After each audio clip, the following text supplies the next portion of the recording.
On this episode, I talk to you about using your gut instinct to make the best decisions to protect yourself financially. Joining us this morning is Edward Sanchez, president of Money Sharp.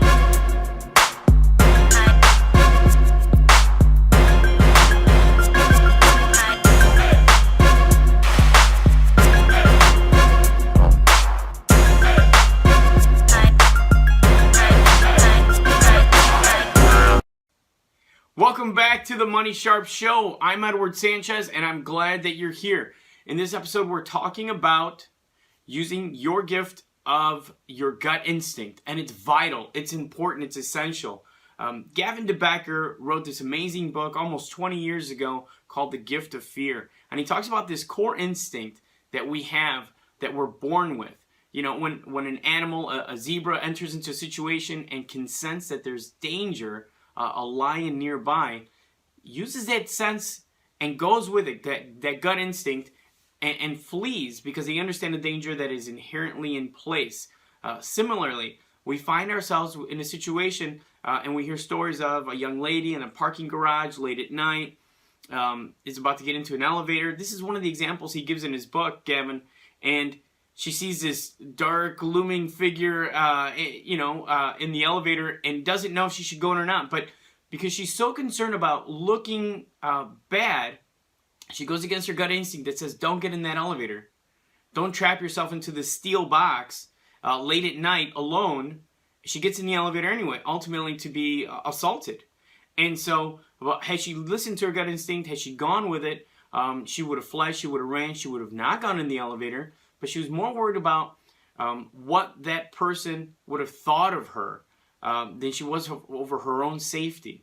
And so we can't be concerned about what others think of us. We can't. We have to, at all times, defend ourselves and make sure that we're focused on what's best for us. I'm not talking about being selfish. I'm talking about protecting your own interests. Listen.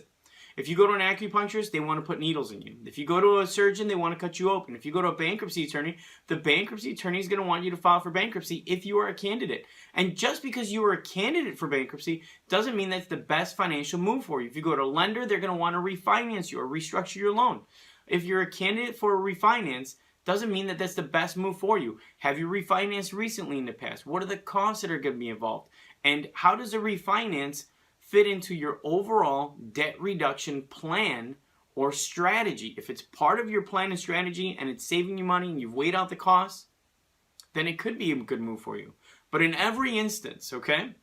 So when you meet with a financial expert, when you meet with a banker, when you meet with a bankruptcy attorney, these aren't life or death situations. These are financial moves. These are financial decisions. But they're essential for you to ask questions, okay? And go with your gut instinct. And I see too often, instead of a financial advisor, I see an agent or a seller.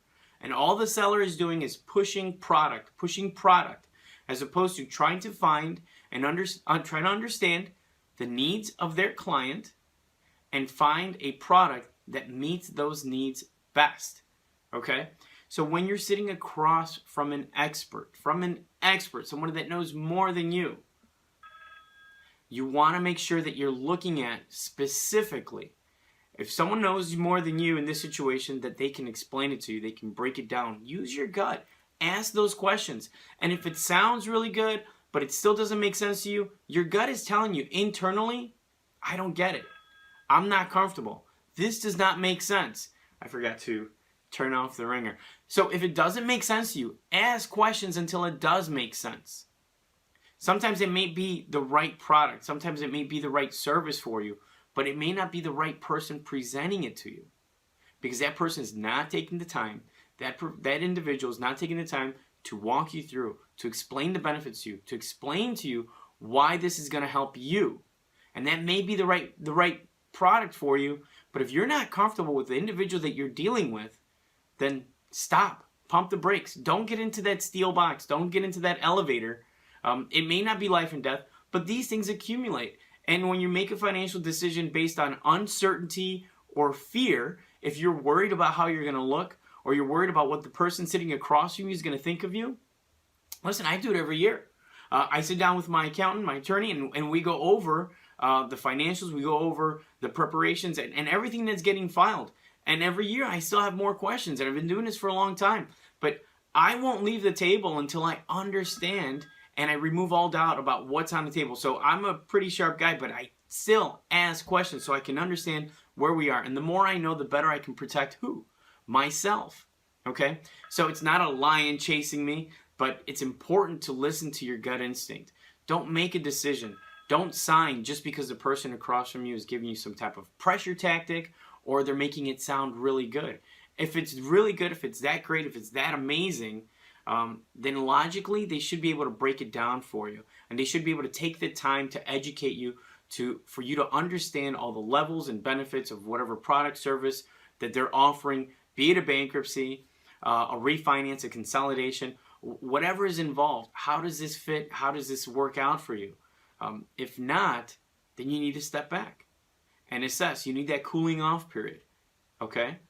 Think about it. Talk about it with your if you're older, talk about it with your kids. If you're younger, talk about it with your parents, and say, this is what's in front. And you're going to get misinformation here and there, but in the end, it's your gut instinct that's going to guide you, and it won't steer you wrong.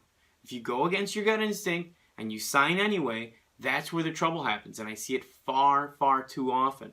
Okay, so it's a great book. It's called The Gift of Fear by Gavin DeBecker. I don't make any money by recommending this book or telling you that it's a great read, but it really is. It talks about our intuition. It talks about that gut instinct and going with it, not denying it. And so it's not just about personal safety and using that instinct, but in protecting yourself financially. So essential. And so many times I see clients make decisions that are uneducated. And it has nothing to do with their education. You're not a financial expert, so you don't have to have all the answers. But when you sit across someone that is an expert, then they should be able to take the time to walk you through, hold your hand, because that's what I ask for when I meet with someone. And I ask them, hold my hand, walk me through this, break it down for me so it's a no-brainer. And if it's a no-brainer, then it's very simple. And then we just walk right through it and we keep moving forward. If it's not, then I know that I can walk away from the table and I'm not worried in any way. I'm not worried about what that person is thinking of me. I'm not any lesser. I'm not dumb for asking those questions. In fact, I'm smarter for asking the questions that protect my own personal interest. So leave the comments below. I want to know if this has happened to you, or if there's a question that you haven't had answered in the past but you would like answered. Let me know. All right, I'll see if we can work out, get this ringing out of, I don't think we're going to get it out.